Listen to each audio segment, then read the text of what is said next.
Hello and welcome to the fourth class of the Absolute Beginner Spanish course on SpanishIsGreat.com. We're going to learn some grammar. Until now we haven't really learned any grammar. Of course, we have learned like the correspondence between letters and sounds, etc., spelling, whatever, but that was actually not grammar, okay? This is the first class we are going to study, finally, grammar. Because you have to learn grammar, okay? You cannot learn a language without learning some grammar. Of course, unless you are a baby who lives in a Spanish-speaking environment for 10 years, 24/7. I guess it's not your case, so you have to learn grammar. Okay, we're going to learn the subject pronouns, what they are, and when to use them, okay? Hint, definitely not as often as in English. You will see why I say this. It's actually quite important. It's not just like some kind of joke. It's actually true, okay? We'll see. The basic mechanisms of the subject pronouns in Spanish are similar to those in English. Okay, so there's something good. More or less the same. To start off on the right foot, though, we need to fully understand what pronouns are and what the subject of a verb is. Okay, so of course, it would be ideal to already know some grammar, even if it's English grammar. Then I will assume that many people who are watching these videos, of course, they know English because they are English native speakers, but they don't necessarily know any grammar, okay, like theoretically. Okay, so of course, before explaining the Spanish grammar, I'm always going to make a very easy explanation of the English grammar, okay? Alright, so there is this, what are pronouns? We have to know what pronouns are. In plain English, oh good, in plain English. Pronouns are substitutes for nouns. Oh, that's actually what it means, pronouns, oh, like instead of a noun. They work instead of nouns. Imagine the following, this is my friend Juan, Juan lives in Madrid. No, it's kind of weird, no? Like, this is my friend Juan, Juan lives in Madrid. We wouldn't say Juan, oh, so many times. No, too many Juans. We would rather say, this is my friend Juan, he lives in Madrid. No? So now, here, he refers to Juan, but without repeating Juan. Okay, so this is the point of pronouns, not repeating all the time the same things. All right? In Spanish as well as in English, there are different types of pronouns. The most frequent ones are personal pronouns, which is what we are going to start studying in this class. And also personal pronouns are classified according to their function, subject, object, etc. Okay. For example, in English we say he lives in Madrid, referring to Juan, no? But do you know him, also referring to Juan? Okay, so we see that we have he, and here we have him. Both of the pronouns refer to Juan. No? Juan lives in Madrid. Do you know Juan? He, him. But they are different pronouns. Why is that? If both are referring to Juan. That's because this is a subject pronoun, and this is an object pronoun. No, this is the subject of the sentence. This is the object of the sentence. Okay? So, in this class, we are going to study the subject personal pronouns. Okay? Personal subject. Okay, good. Now, what is the subject? We have to understand. We don't have to know all the details, so relax. So, let's make it simple. In English, the subject is, and this is super important, because maybe you might remember, or if you Google, if you check some websites, whatever, and you Google or whatever, what is the subject of a sentence? And it will say, is the person performing the action, is the thing which works with the... I don't know. There are many useless or even wrong definitions. Okay, so don't pay attention to those. In English, the subject is the thing which rotates with the auxiliary verb. What is this? Super easy. You are eating chocolate. Okay, so here we see are eating, no? This is the verb. This is the real verb, the main verb, and this is the auxiliary verb, no? Are eating.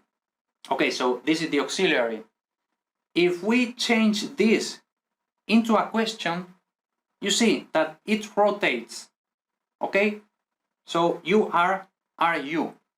So that means this thing which rotates with the auxiliary verb, this is the subject. Okay, so that's the definition of subject in English. That's it. You don't have to learn anything else. You can always do this test to know if something is the subject. The most important thing we need to know about the subject is this. The subject always agrees, important, super important concept. Subject always agrees with the verb in person, first person, second person, third person, and number, singular or plural. So if we multiply 3 and 2, we have 6. Okay, so I, you, he, she, it, we, you, plural, and they, 6. Okay, all right.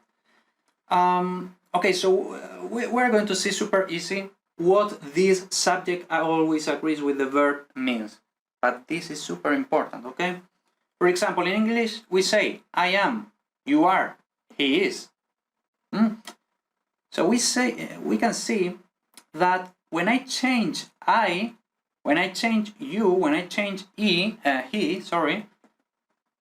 no, this is the subject, this is the subject, this is the subject, of course, this is the verb, this is the verb, this is the verb, am, are, is.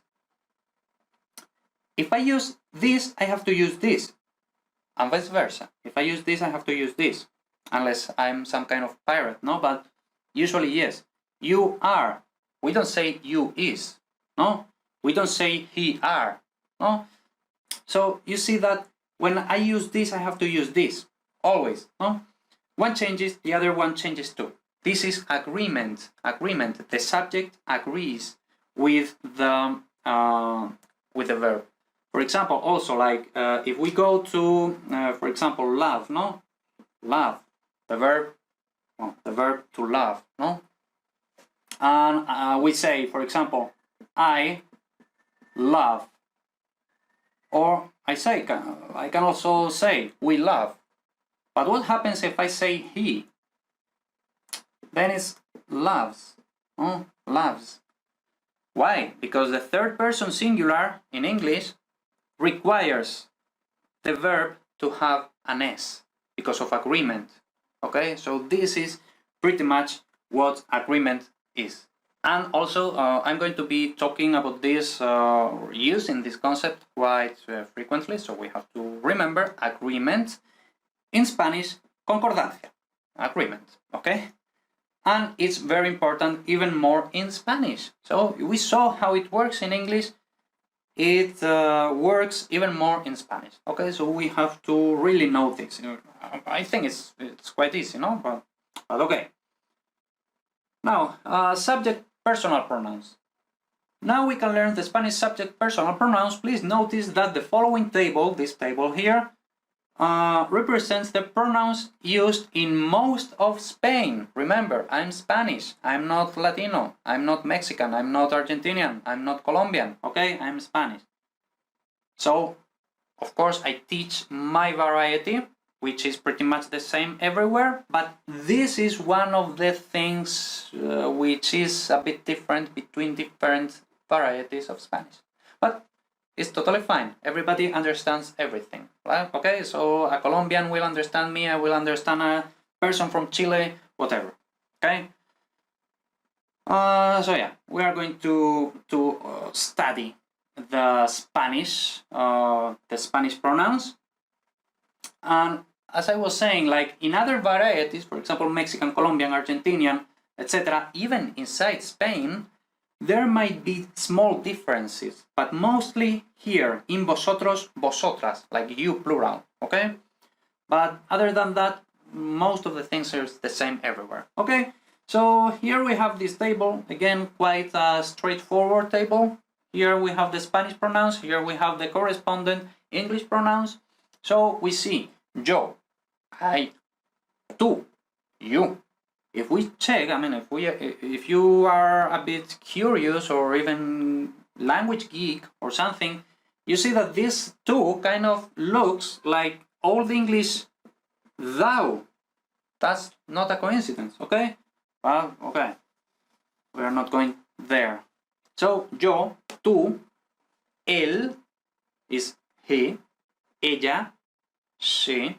And you see él, not él, él, ella, not ella, ella no. Ella is my wife, actually, that's her name. But ella, she. Ahora, nosotros. And we see that in Spanish we have two different pronouns depending on the gender of the subject. Okay? Nosotros, well, actually gender slash biological sex. Okay, but we are not going there. Nosotros, this is masculine, no? We masculine. Nosotras, we feminine. Quite easy. Vosotros, you plural masculine. Vosotras, you plural feminine. No? So we see that it's almost the same, only this N and V changes. Okay? Nosotros, nosotras, vosotros, vosotras, of course, bo, no bo. Vosotros, vosotras, ellos, ellas. And again, we see os for masculine, as for feminine. No? They masculine, they feminine. So quite easy, no? Then you might be asking, because you might be missing, no, I don't say it anywhere else, no? Okay. So you might be asking, there's it missing, no? He, she, it. I mean, there's no real equivalent to it in Spanish. I mean, if you must know, there is ello for neuter, okay? But it really doesn't work as in English, okay? So we are not even going to study it so far, okay? Because I don't want you to learn something that you are not going to be using. So just this, okay? Él, ella, he, she. These are the most important pronouns and the ones you will be using most of the time, okay? So just learn those. There are also two other pronouns. Usted, formal you, singular. So for example, I go to a bank office, which I plan not to do ever, but because there's the internet, no? But if I go there and I start talking to the bank's director or whatever guy, no? And I don't say tú, because that's kind of direct. That might be even rude, no? So I would say usted, usted. And then ustedes for plural, okay? Then this in some variety, actually many varieties of Spanish, this is just like normal. So this is what is used, ustedes is what is used instead of vosotros and vosotras. It doesn't have anything to do with formality or anything, okay? But I don't want you to be confused, okay? So, I mean, in general, you don't have to use this, okay? In most of Spain, they are quite restricted to formal situations, I would say quite normal situations, or when you are addressing people much older than you. So, for example, you are some guy like me, no? 30, 40, whatever, no? And you address some 80, 90 years old person, no? So, then normally you would say usted instead of tú. But otherwise, most people don't use usted or ustedes anymore in Spain, of course. Even now, this is some important grammatical rules, no? About agreement, concordancia. Even if they refer to you, second person, they require the verb to be in the third person. Oh, we'll talk about conjugation of verbs in the next class, not yet. Now, at the beginning of the class, I was saying,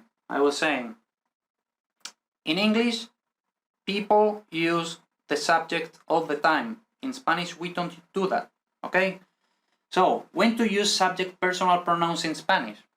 English is a language that requires the subject to be present in every sentence. So for example, I wouldn't say, for example, I'm good. I would say I am good or I'm good. No, but there's the I, the subject pronoun. In Spanish, I wouldn't say yo estoy bien. I would say estoy bien, just like that, estoy bien. I wouldn't say yo estoy bien. No? So we see English uses subject pronouns by default. In Spanish, this is quite different. By default, do not use the subject pronouns. No, by default, do not use subject pronouns in Spanish. Even if this should be easy, the rule is don't say anything. It tends to be rather hard at first. Why?